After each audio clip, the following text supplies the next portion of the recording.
Hey folks, it's Maxie here and welcome to another TEW2020 video. You join us for another episode of AEW Dynamite on the road to our next pay-per-view, Fight for the Fallen, which means we've got this week and next week's episodes of AEW Dynamite to hopefully put together the best pay-per-view card possible. Hopefully it should be the case because it's been quite a good build towards this and I'm really excited with what we've got. I think we've roughly got about 15 segments. So the problem is with the stacked roster, we do have a lot of matches, but try to put the promos in just to try and at the same time get people over, but of course promote the storylines that we are going to have. As always, thank you very much as I say for taking the time out. As I say, any comments on this, wrestling in general, yeah, please let me know. Quite happy to get a discussion on the go now. We've got the comment section back up and running, and any thumbs up and sub deeply appreciated because we are still daily. And let's say, well, we're still in lockdown, we'll have daily videos. Remember, of course, to check out TEW2020.com. Grey Dog Software forums and the Fantasy Booker subreddit. That will cover everything you need, whether it be mods, graphics, information on the game, and yeah, written and video dynasties as well, because there is a lot of options out there. So let's crack on with the show. We're staying in Daly's place. We're so close to get selling it out. We probably won't at this moment in time, but so I think Daly's place is like 5.2, but we always do drop a wee bit under. So hopefully, with the wrestling industry rising, that we can benefit from that, but the worry is it's gaining, but the economy's declining, so there'll be a bit where they meet in the middle and then the other one will be out of the way. So we'll crack on. Let's get ready for another episode of AEW Dynamite. So as you can see, quite a bit off what it was expecting. 5,200 was the estimated guess, with 4,463 turn up at Daly's place. I wonder if there'll be a situation, because we're continually running at the same area, the same arena, whether it's going to just not increase too much, but then again it is the home bed of AEW wrestling in Jacksonville. So anyway, we start off with a pre-show match that had a decent reaction from the crowd and terrible wrestling, and I had Matt Hardy defeat Peter Avalon in 8:37 with a twist of fate. Disappointingly on a 43, the crowd were not particularly thrilled to see the Liberian, Peter Avalon, and both guys didn't click and it showed their performances, so it could have been a wee bit better. I just feel like I've not really utilised Matt Hardy a lot in this, but because there's so many feuds in that upper card, just try to find who matches him. So still working out what to do with him, but keeping him at least happy with a victory here against Brandon's favourite opponent, Peter Avalon. Please be in the league. Please keep this storyline going. I absolutely love the storyline between Avalon and Brandon Cutler. Right, proper show. So we start off the show and we're greeted by Tony Schiavone. I can never spell it, so it's right, Tony, and it saves characters. Excalibur and GR as they run down some of the matches we will see tonight. I've been trying a few different approaches because I was always one for the promo starts the show and straight in with the top guys. I'd rather, try what AEW does and have the three commentators calling out what we're going to see in tonight's show and go from there. So we're going to see QT Marshall, and he'll face off against the leader of the Dark Order, Brodie Lee. The Young Bucks will be in action as they take on the Butcher and the Blade. Do we have any more matches advertised? Yep, how about this one? We are going to have the Motorcycle Machine Guns take on Proud and Powerful, Santana and Ortiz.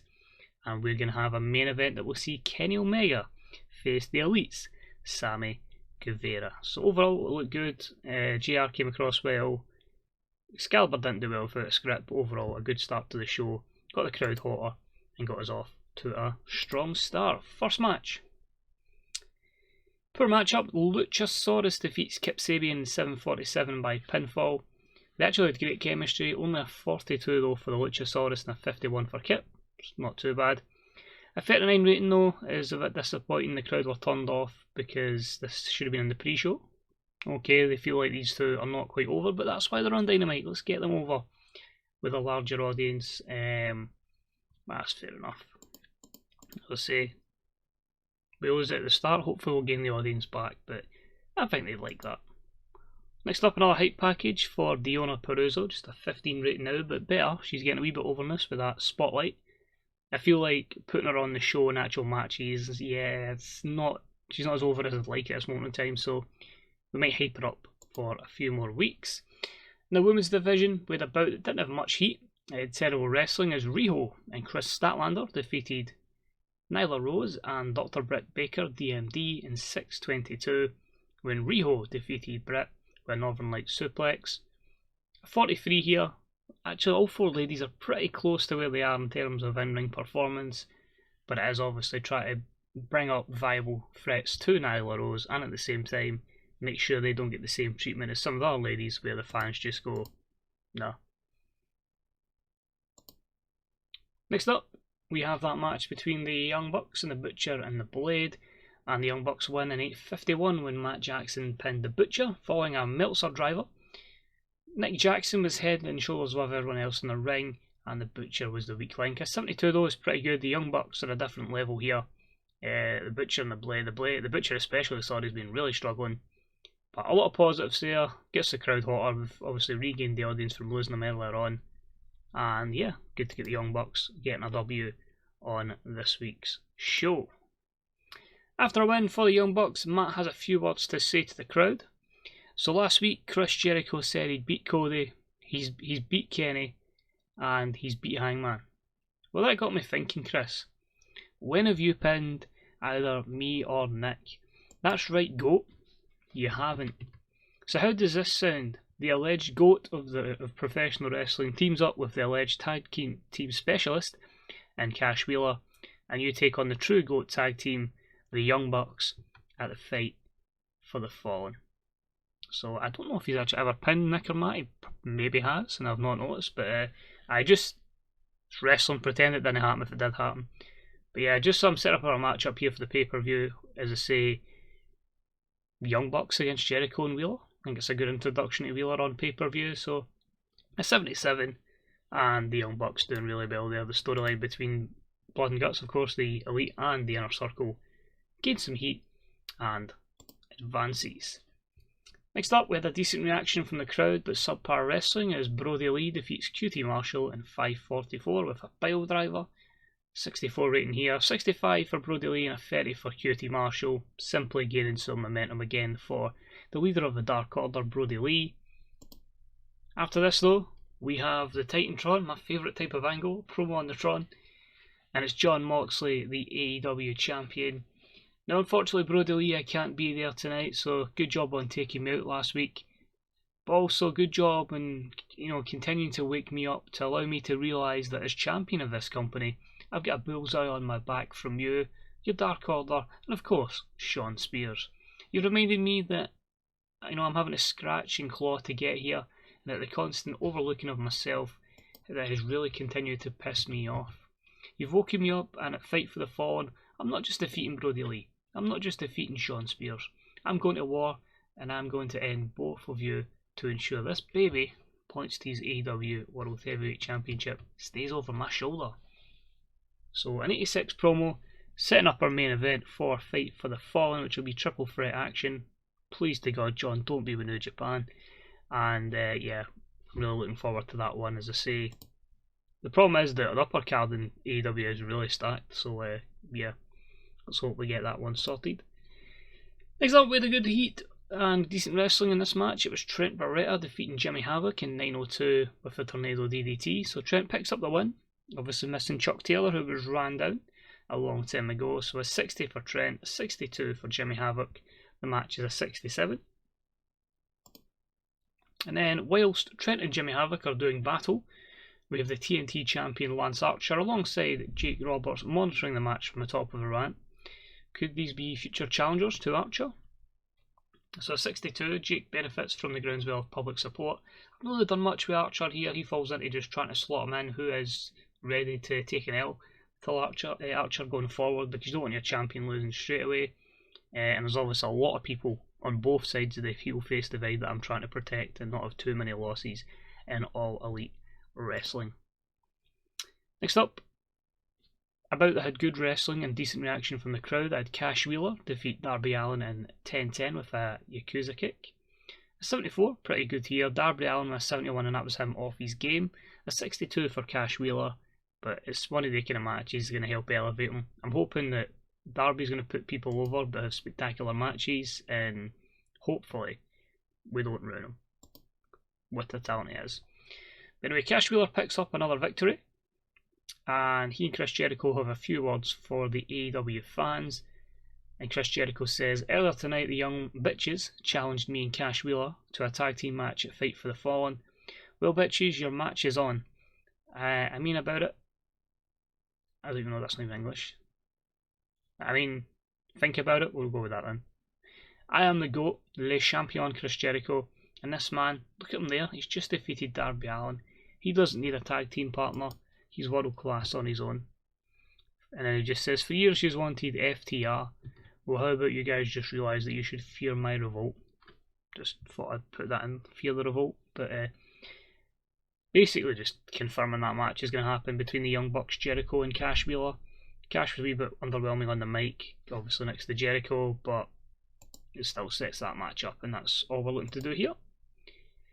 A decent match up next followed as the Motor City Machine Guns defeated Proud and Powerful in 12:28 when Alex Shelley defeated Santana with a Shiranu. You can see there Ortiz and Santana with a better performance than Sabin and Shelley, but it's just a stacked division. And I was tempted to put Proud and Powerful on because I'm really massive fans of them, but I just feel like you need to establish the Guns back as a viable threat.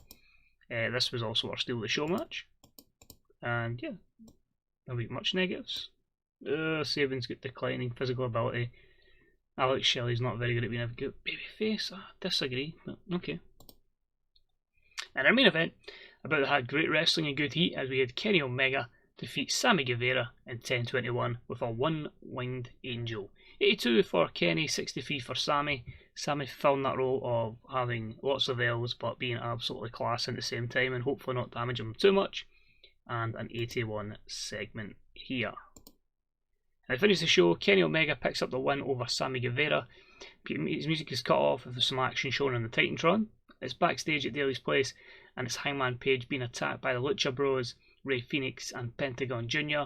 Pentagon nails him with a kick to the gut, and then out of nowhere Rey Fenix flies in and kicks him right in the face. Think of Rey Fenix booting Orange Cassidy, which as I'm recording this, they two are going to fight tonight on it at Dynamite, so I'm looking forward to that. He falls to the floor and Pentagon picks him up, positions him for a powerbomb, spins him around, there's a table, boom, powerbomb right through the table. Hangman is completely out it, and they both cut to the camera where Pentagon goes, Serum Mido, if that's how it's pronounced. So really just getting the Lucha Bros over as a threat here, showing that Page and Omega must screw the nut or they're going to lose those tag championships. And overall, a 78 show and 17 regions have an increased pop, so a good show there. I say, if we can just make sure we never get into debt, then we are going to have a really good time here. We'll jump back to the main screen, we'll take a wee look at if anything's happened in terms of news items. I do want to confirm one thing. Some wrestlers I will unveil who we have signed or who we are looking to sign. So basically, she'll probably pop up here. I know I said I don't want to get too many people for WWE, but Nikki's overness is something that can carry us, and she's at a good age, 31 as well. So we are properly going all in here. It's a lot of money for her, which I admit, but she's someone we can build the division around. So we've put 32,000, 5-year deal, 9,000 up front. Where are they offering that I'm not? So let's move these to the side. So we're offering more years. So we've not put the bonus per event. So let's give her a bonus per event to match WWE. Now they'd still say theirs is better. Let's go 30%. And let's jump that up to 30. It's a lot of money for, as I say, somebody that's no like 60, 70 over, but I still feel she's somebody that we can build it around. And see, because she's Scottish and I've seen a lot of her work, she is someone I feel like it's a character I can really tap into. Brandy Rhodes has poor ring psychology. Darby Allin's a good worker, says Dean Malenko. Good stuff, Dean. A 1.48 for Dynamite. And Britt Baker as good promos, says Christopher Daniels. So overall, pretty good. There is one guy that has been signed for a couple of weeks that I've just not debuted. You've probably seen his name kicking about. It's just bringing the right time in for him, but someone that's going to be a really good player for AEW. I just kind of need to start watching some promos and get an idea about his character, because I've only really heard about him. But all things point to be good. But yeah, we're ticking along, we're in a good position. And yeah, hopefully we can have another episode of AEW Dynamite and get the pay-per-view card sorted and have a good event. So thanks very much for taking the time out of your day to watch again. It's much appreciated. And hopefully I'll see you soon for either the next episode of AEW or WWF 1983, whatever is up next on YouTube. So thanks for watching. Stay safe. See you soon. Bye bye.